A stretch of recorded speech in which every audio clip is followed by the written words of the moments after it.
Hi, this is Tim of the 1916 Company. Welcome and thanks for logging on. If you love this watch, email me, Team Mosso at the1916company.com for purchase pricing and availability questions concerning this watch. And this watch is a 2025 release of 200 pieces in green ceramic from Hublot. It is the Spirit of Big Bang green ceramic. Now, it's sort of a military dark green here, an aesthetic that looks a little bit tactical, though the watch is a luxury. You can see it's the Spirit of Big Bang, and ever since these came out in the mid-2010s, they have been essentially, let's be honest, a Richard Mille for less money. It's a nice watch, though, and it has a lot to recommend it, with a level of horological credibility imbued by the Zenith El Primero movement, something that Richard Mille does not have. The watch is easy to wear at 42 in diameter, a measure at 14.1 millimeters thick, 53.7 lug-to-lug. It does have a curved case back, so when you throw it on the wrist, even though my wrist is not large, it's 16 centimeters circumference, this wears well. Now, I wouldn't necessarily wear this on a smaller wrist, but 16 centimeters circumference is going to be just fine. It's got a big, boisterous, and sort of extroverted look. It broadcasts its presence because it is so stark. Now, you can see in profile, the lugs are not beyond the edge of my wrist, but they're close. The strap is very similar to what you get on a regular Big Bang. So we've got a combination of different rubbers, one green and one black, and then you push the little seatbelt buckle and it all pops right off. Now, it's a quick change system, and you can see that you're going to have to use an Hublot strap. The good news, though, is that Hublot has a bajillion different straps to use, everything from leather to rubber and every color imaginable. The buckle, which features a combination of blackened titanium construction internally and then a piece of ceramic externally. Note the use of green lettering within the black, but this has an Hublot H-style chassis. You can see that H right there. Twin trigger release, so it does not pop open until you press both triggers for security.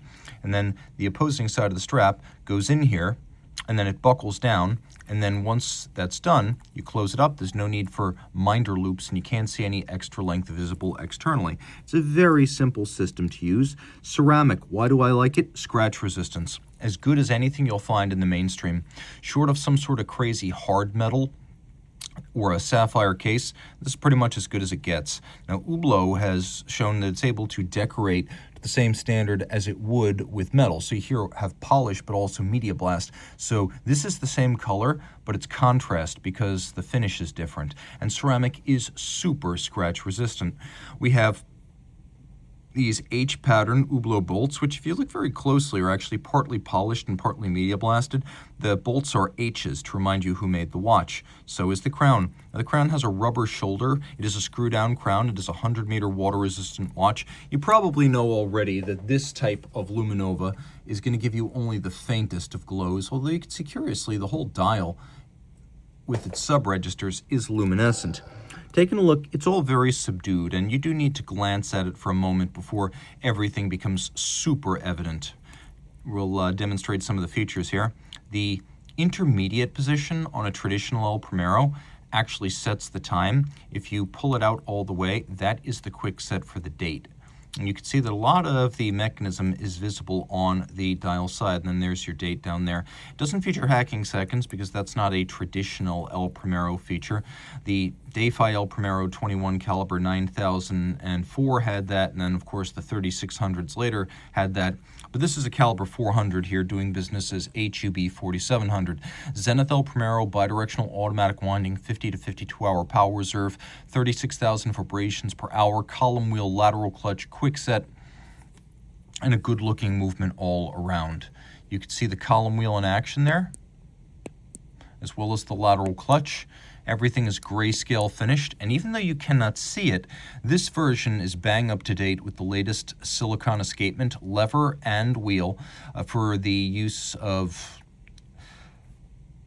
Zenith to reduce friction, susceptibility to magnetism, and also the need for lubrication, and thus there are longer intervals between servicing. And you'll see those silicon escapements through many LVMH watch group brands, so it's a nice addition to the historic 31 Joule El Primero. And again, all of this 100 meters water resistant. There is a lot to love. If you hate scratches and you like great watchmaking, this is for you. Zenith is as credible as it gets. So reach out to Team Mosso at the1916company.com for purchase and pricing details.